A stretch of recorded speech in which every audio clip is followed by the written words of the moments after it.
Section 26 को देख लेते हैं, जो कह रहा है sum deposited by preemptor not to be attached. मतलब ये कि अगर प्रीएम्प्टर ने प्रीएम्पशन एक्ट की प्रोविजंस के तहत कोई सम डिपॉजिट किया हुआ हो और किसी और कोर्ट, मिसाल के तौर पर क्रिमिनल, सिविल, रेवेन्यू या किसी रेवेन्यू ऑफिसर ने किसी और मामले में इसकी प्रॉपर्टी अटैच करने का ऑर्डर किया हो, तो ऐसी सूरत हाल में इसकी प्रीएम्पशन सूट के लिए जमा करदा रकम को अटैच नहीं किया जाएगा।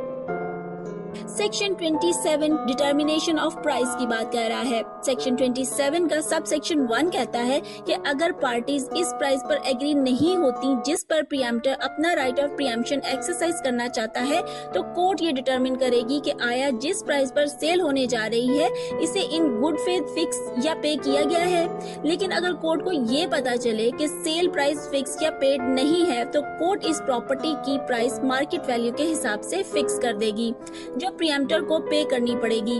सेक्शन 27 का सब सेक्शन 2 कहता है कि अगर कोर्ट को लगे कि प्रॉपर्टी की sale price in good faith fix और पे की गई है, तो कोर्ट प्रीएम्प्टर को इसी के मुताबिक पे करने का कह सकती है।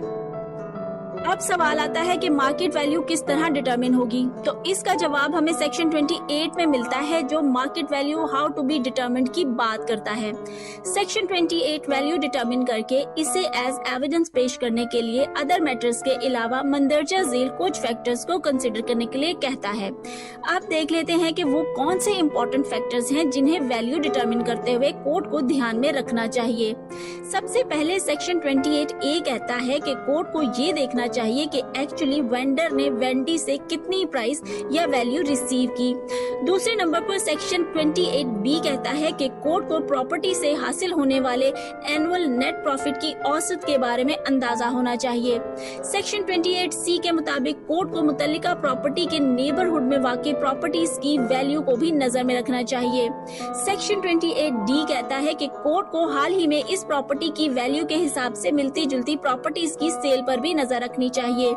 उम्मीद है अब आपको सेक्शन 24 में इस्तेमाल होने वाली टर्म प्रोबेबल वैल्यू की भी समझ आ गई होगी कि कोर्ट इसे कैसे डिटरमिन करती है। सेक्शन 29 की तरफ पढ़ते हैं, जो गवर्नमेंट में एक्सक्लूड एरियाज फ्रॉम प्रीएम्पशन के बारे में है। सेक्शन 29 कहता है कि गवर्नमेंट पब्लिक इंटरेस्ट में किसी भी सेल होने वाली इमूवेबल प्रॉपर्टी को ऑफिशियल गैजेट में नोटिफिकेशन देकर प्रीएम्पशन से एक्सक्लूड कर सकती है। सेक्शन 30 लिमिटेशन के बारे में है। सेक्शन 30 कहता है कि इस एक्ट में राइट ऑफ प्रीएम्पशन इन्फोर्स करने के लिए सूट 4 मंथ्स में फाइल होगा। यहाँ रुककर सेक्शन 13 के सब सेक्शन 4 में तलबे खसूमत को देख लें, जिसमें मैंने आपको सूट फाइल करने की लिमिटेशन के बारे में बताया था।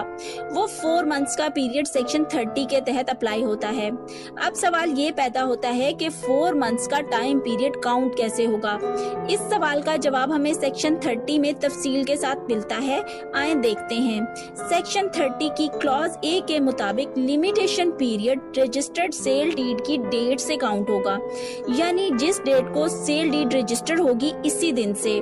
सेक्शन 30B कहता है कि अगर सेल रजिस्टर्ड सेल डीड के अलावा हो, मसलन अगर सेल ओरल हो, तो म्यूटेशन की अटेस्टेशन की डेट से होगा। सेक्शन 30C कहता है कि अगर सेल रजिस्टर्ड सेल डीड या म्यूटेशन के अलावा हो और वेंडी सेल होने वाली इमूवेबल प्रॉपर्टी का फिजिकल पोजेशन ले ले, तो जिस दिन वो ये पोजेशन लेगा इसी दिन से टाइम पीरियड काउंट होगा। इसकी मिसाल हिब्बा बिल इवज और हिब्बा बशर्तुल इवज है, जो सेक्शन 2D के मुताबिक सेल की डेफिनेशन में फॉल करते हैं। सेक्शन 30D के मुताबिक अगर सेल सेक्शन 30 की क्लॉज A, B और C तीनों में से किसी में भी कवर नहीं होती, तो ऐसी सूरत हाल में टाइम पीरियड इस दिन से काउंट होगा जिस दिन इमूवेबल प्रॉपर्टी की सेल के बारे में प्रीएम्प्टर को पता चलेगा। सेक्शन 31 नोटिस के बारे में है। सेक्शन 31 का सब सेक्शन 1 कहता है कि सेल डीड को रजिस्टर या म्यूटेशन को अटेस्ट करने वाला ऑफिसर इस रजिस्ट्रेशन या म्यूटेशन को रजिस्टर या अटेस्ट करने के बाद 2 वीक्स के अंदर अंदर इस रजिस्ट्रेशन या म्यूटेशन के बारे में एक पब्लिक नोटिस देगा। सेक्शन 31 का सब सेक्शन 2 कहता है कि सब सेक्शन 1 के तहत दिए जाने वाले नोटिस को अगर इसे मस्जिद की मेन एंट्रेंस या गांव की किसी पब्लिक प्लेस या किसी भी ऐसी प्लेस पर डिस्प्ले कर दिया जाए जहां प्रॉपर्टी सिचुएटेड हो तो इसे सफिशिएंट माना जाएगा। सेक्शन 31 का सब सेक्शन 3 हमें बताता है कि सब सेक्शन 2 में दिए जाने वाले नोटिस पर आने वाला खर्चा वेंडी पे करेगा। सेक्शन 32 मैटर्स इन सिलरी और akin to the provisions of this act के बारे में है। सेक्शन 32 कहता है कि अगर इस एक्ट की प्रोविजन से सिमिलर या इसके झैली मैटर्स स्पेसिफिकली किसी भी प्रोविजन में कवर नहीं होते तो इन्हें शरिया के मुताबिक डिसाइड किया जाएगा। Section 33 application of the civil procedure code and कानूनी शहादत ऑर्डर के हवाले से है। सेक्शन 33 कहता है कि सीपीसी एंड क्यूएसओ की प्रोविजंस इस एक्ट की प्रोविजंस पर म्यूटेटिस म्यूटेंडिस अप्लाई होंगी। सेक्शन 34 रिपील है। सेक्शन 35 सेविंग्स है। सेक्शन 36 रूल्स के बारे में है जो कहता है कि गवर्नमेंट इस एक्ट को जारी रखने के लिए ऑफिशियल गैजेट में नोटिफिकेशन देकर रूल्स बना सकती है। सेक्शन 37 भी रिपील है। ले स्टूडेंट्स, हमारा द पंजाब प्रीएम्पशन एक्ट 1991 मुकम्मल हुआ। जाते जाते एक इम्पोर्टेंट सवाल का जवाब भी शेयर करती चलूं कि आया प्रीएम्पशन सूट पर कोर्ट फीस लगती है? इसका जवाब है जी, बिल्कुल लगती है। प्रीएम्पशन सूट्स के लिए कोर्ट फीस किस तरह डिटरमिन होती है, इसका तफसीली जवाब आपको कोर्ट फीस के लेक्चर में मिल जाएगा। इसी के साथ मुझे इजाजत दें, फिर मुलाकात होगी एक नए सब्जेक्ट के साथ। तब तक के लिए गुड बाय।